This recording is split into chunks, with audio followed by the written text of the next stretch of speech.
امام حسن رضی اللہ تعالی عنہ کو کس نے زہر دیا اور آپ کو کتنی مرتبہ زہر دیا گیا؟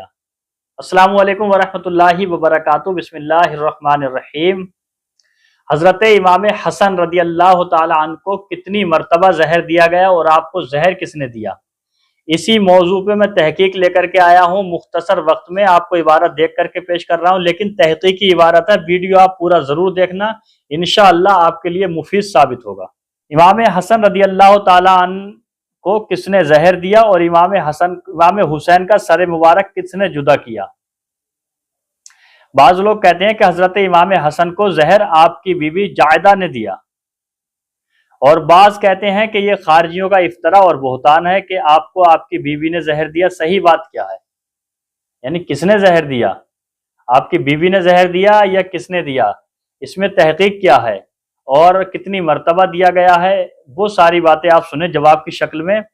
حضرت امام حسن رضی اللہ تعالی عنہ کو کس نے زہر دیا؟ اس کے متعلق فقیہ ملت علامہ مفتی جلال الدین احمد امجدی علیہ رحمت و رضوان فرماتے ہیں، حضرت امام حسن رضی اللہ تعالی عنہ کو زہر کس نے دیا، اس میں اختلاف ہے۔ سمجھ گئے؟ کوئی تحقیقی بات نہیں ہے، اختلاف ہے، اور یہ مسئلہ مختلف ہی بن چکا ہے کہ آپ کو کس نے زہر دیا۔ جیسے کہ اس بات میں اختلاف ہے کہ حضرت امام حسین کا سر کس نے تن سے جدا کیا، یعنی حضرت امام حسین رضی اللہ تعالیٰ عنہ کے سر کو تن سے جدا کس نے کیا، اس میں بھی اختلاف ہے۔ ایسا ہی حضرت امام حسن کے زہر والے واقعے میں اختلاف ہے، لیکن آگے سنیں آپ۔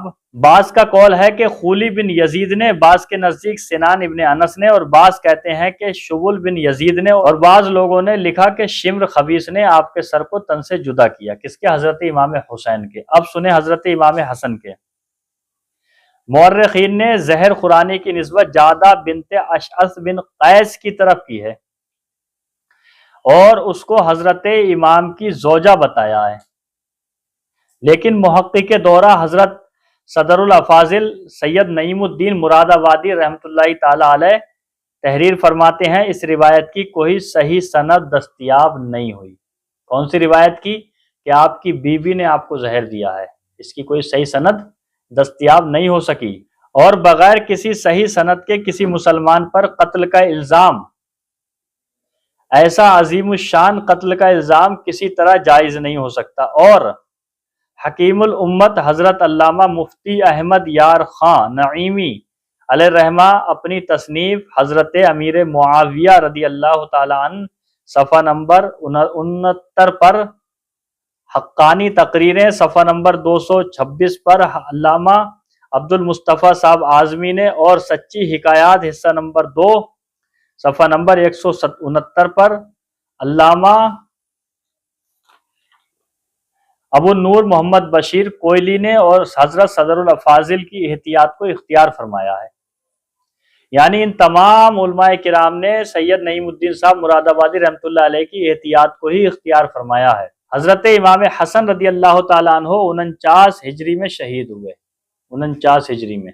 اس کے بعد حضرت امام حسین رضی اللہ تعالیٰ عنہ 12 سال ظاہری حیات میں رہ کر 61 ہجری میں شہید ہوئے، مگر انہیں معلوم نہ ہو سکا کہ حضرت امام حسن کو زہر کس نے دیا۔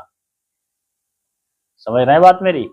کہ حضرت امام حسین کو معلوم نہیں ہوا، اسی لیے ان سے کوئی ایسی روایت نہیں کہ میرے بھائی حسن کو فلاں نے زہر دیا۔ جب حضرت حسین دعویٰ نہیں کر سکتے تو آپ کون ہوتے ہیں کہنے والے کہ آپ کی بیوی نے زہر دیا؟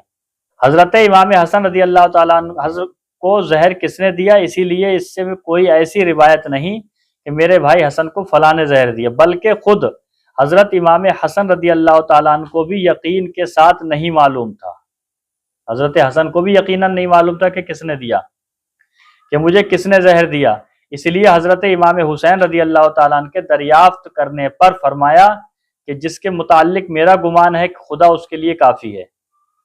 حضرت حسین نے فرمایا تھا کہ بھائی حسن تم بتاؤ تمہیں زہر کس نے دیا؟ تو پوچھا کہ تم کیا کرو گے؟ کہا میں اس سے بدلہ لے لوں گا۔ تو فرمایا میرا اللہ بہت ہے بدلہ لینے والا۔ تو حضرت امام حسن کو بھی یہ پکا یقین نہیں تھا کہ کس نے زہر دیا ہے، تو آپ کو کیسے پتا ہو گیا کہ جادہ نے زہر دیا ہے؟ اس تمام عبارات کا حوالہ ہے فتاوی فقیہ ملت جلد نمبر 2 صفحہ نمبر 406 اور صفحہ نمبر 407۔ سوائی کے محرقہ میں زہر کی نسبت زیادہ کی جانب کی گئی. یہ مفتی اعظم نے اس کو فتویٰ مستفیہ میں نقل کیا ہے. اب ٹاپک یہ آیا اپنا موضوع کہ امام حسن کو زہر کتنی مرتبہ دیا گیا. تو اس کی سنو، حضرت امام حسن کو 5 مرتبہ زہر دیا گیا. کتنی مرتبہ؟ 5 مرتبہ. اللہ اکبر. اور چھٹی بار آپ کو ہیرے کی کنی پسی ہوئی آپ کی سراہی میں ڈالی گئی، جس کا پانی پیتے ہی ایسا معلوم ہوا کہ حلق سے ناپ تک پھٹ گیا.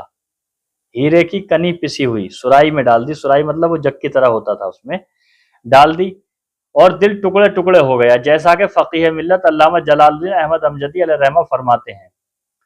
زہر خورانی کی تفصیل یوں بیان کی جاتی ہے کہ پہلے آپ کو شہد میں ملا کر زہر دیا گیا، جس سے آپ کے شکم مبارک میں درد پیدا ہوا. رات بھر آپ ماہی بے آب کی طرح تڑپتے رہے. صبح اپنے جد امجد پیارے مصطفیٰ صلی اللہ تعالیٰ علیہ وسلم کے روضہ منورہ پہ حاضر ہوئے، دعا فرمائی تو خدا عز و جل نے انہیں شفائے کاملہ عطا فرمائی. دوسری بار آپ کو زہر آلود کھجوریں کھلائیں، یعنی کھجوروں کے اندر زہر ملا کے حضرت امام حسن کو کھلایا. 6-7 کھجوریں کھاتے ہی آپ کو سخت گھبراہٹ پیدا ہوئی. اپنے بھائی امام حسین کے مکان پہ تشریف لائے اور رات بھر بے قرار رہے.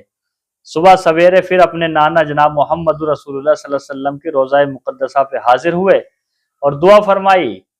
اس بار بھی خدا تعالیٰ کی رحمت اور رسول اللہ کی برکت سے آپ کا زہر کا اثر ختم ہو گیا. بیان کیا جاتا ہے کہ اسی طرح آپ کو 5 بار زہر ہلاہل دیا گیا، مگر ہر بار آپ کا اثر زائل ہوتا رہا. چھٹی بار ہیرے کی کنی پسی ہوئی آپ کی سراہی میں ڈالی گئی، جس کا پانی پیتے ہی ایسا معلوم ہوا کہ حلق سے لے کر کے ناپ تک پھٹ گیا، دل ٹکڑے ٹکڑے ہو گیا. آپ بے قراری میں مرغے بسمل کی طرح تڑپنے لگے. مسلسل قے ہونے لگی اور دست بھی جاری ہوا، جس کے ساتھ جگر اور انتڑیوں کے ٹکڑے کٹ کے گرنے لگے، یعنی آنتیں کٹ گئیں. وفات کے قریب آپ کے بھائی حضرت امام حسین رضی اللہ تعالیٰ عنہ آپ کی خدمت میں حاضر ہوئے اور پوچھا آپ کو زہر کس نے دیا؟ امام حسن نے فرمایا کیا تم اسے قتل کر دو گے؟ حضرت امام حسین نے فرمایا بے شک میں اسے قتل کر دوں گا. آپ نے فرمایا کیا جس کے بارے میں میرا گمان ہے اگر حقیقت میں وہی زہر دینے والا ہے تو خدائے ذوالجلال منتقم حقیقی ہے، اس کی گرفت بہت سخت ہے. اور جس کے بارے میں میرا گمان ہے اگر وہ زہر دینے والا نہیں ہے تو میں نہیں چاہتا کہ میری وجہ سے کوئی بے گناہ قتل کیا جائے. یہ عبارت خطبات محرم صفحہ نمبر 277 پہ لکھی ہوئی ہے. یہ میں نے آپ کو ایک نئے انداز میں سنا دیا کیونکہ یہ ایسے واقعات ہیں کہ دل ایک دم کانپ سا رہا. بتائیے آپ کو ویڈیو کیسا لگا؟